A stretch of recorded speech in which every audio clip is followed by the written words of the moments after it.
미치고 정신 나간 것들이 전세 살면 평생 내 집 마련 못한다라고 하는 게 부동산 뉴스의 제목입니다. 전세 살면서 평생 내 집 마련 못하면 인생이 끝장납니까?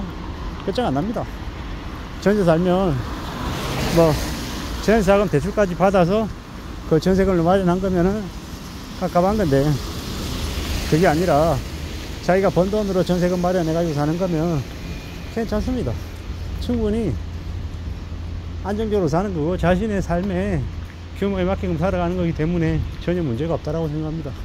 대려 문제는 무리하게 빚내 가지고 연끌해 가지고 집 산 사람들이 문제입니다.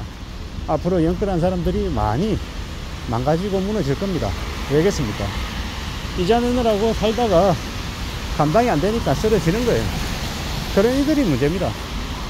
전세 산다고 문제고 월세 산다고 문제가 아니라는 겁니다. 월세를 살든 전세를 살든 살아가는 하나의 형태인 거고 자신의 처지에 맞춰서 살아가는 모습일 뿐입니다. 그런데 연끌해서 집을 사는 사람들은 어떤 사람들이죠? 금융권들의 대출을 과도하게 낸 사람이죠. 감당 못할 무게를 짊어지고 사는 사람일 가능성이 큰데, 그들이 이제 겪게 되는 충격은요 엄청나죠. 감당하기 어려운 무게일 것이다 라는 추정을 해봅니다. 그들은요 살아도 사는 삶이 아닐 겁니다. 왜겠습니까? 너무 그 무게가 크니까요. 원리금으로 300만원씩 250만원씩 내고 살면 그 삶이 사는 거겠습니까? 매우 암울하고 매우 우울하고 매우 불행하죠. 제 지인들 중에서도 연끌해서 사는 사람들이 있습니다. 그냥 사는 게 답답해 보이죠. 저는 저 같으면은 100만원도 은행에 상납하며 살면 힘들 것 같은데 아무렇지도 않게 그러고 삽니다. 그러고 사는 게 뭐 대단한 것처럼 지내며 사는데 참 많은 생각들을 하게 되죠. 그게 제대로 된 삶이 아닌데 그렇게 살다가 나중에 어떤 뒷감당을 하려고 저러는 걸까라는 생각이 들죠. 이번에 연끌해서 걸려든 사람들은 수십 년 동안 소득이며 인생을 낭비하며 살든 아니면 경매 처분 당해서 다 뺏기며 살든 둘 중에 하나일 겁니다. 그렇게 생각하면서 하는 게 안심한 모습일 것 같다라는 생각을 해봅니다. 참 무서운 얘기죠. 참 암울하고 참 우울한 얘기입니다. 시계도 몰려는 생각을 했다가 이제 그렇게 큰일이 나는 거죠. 잘 생각해 볼 필요가 있는 건 세상에 그 어떤 일도 쉬운 건 없다라는 것, 뭐든 힘들고 어렵고 나름의 대가를 지불해야 된다라는 거죠. 그리고 연끌한 사람들은 연끌의 대가를 지불하며 사는 겁니다. 뭐 그걸 뭐 이래저래 여러가지로 포장해 본들 똑같다라는 겁니다. 그리고 겉으로 비교질하고 뭐 네가 부자가 되지 못한 이유니 뭐니 그런 개소리 하면서 계속 앞으로 살아가려고 하다 보면 인생이 더 엉망되는 거죠. 안심해지는 거다라고 봐야 됩니다.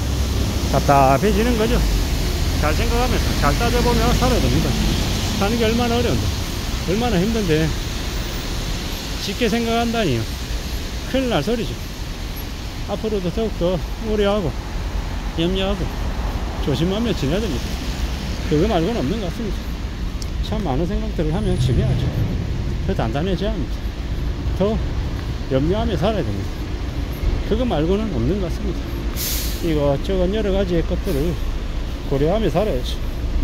내 생활 수준, 내 소비 수준, 내가 감당할 수 있나 없나 여러 가지들을 다 따져보고 결정해도 늦지 않습니다. 그리고 지금은요, 지금 사람들이 너도나도 자빠지고 망가지고 있는 시간인데 지금 뭘 하겠다는 생각은 안 하는 게 좋겠습니다. 지금은 조용히 지켜보고 숨죽이고 지내는 게 제일 좋겠다라는 겁니다. 그렇게 살아야 되는 시간들인 것 같습니다. 내가 생각한 대로 내가 바라는 대로 흘러가지 않을 수 있다라는 거 인정하며 지내야죠. 그렇게 살아야 될 것 같습니다. 지금 우리가 겪는 이 많은 현실들은, 상황들은 예사롭지 않습니다.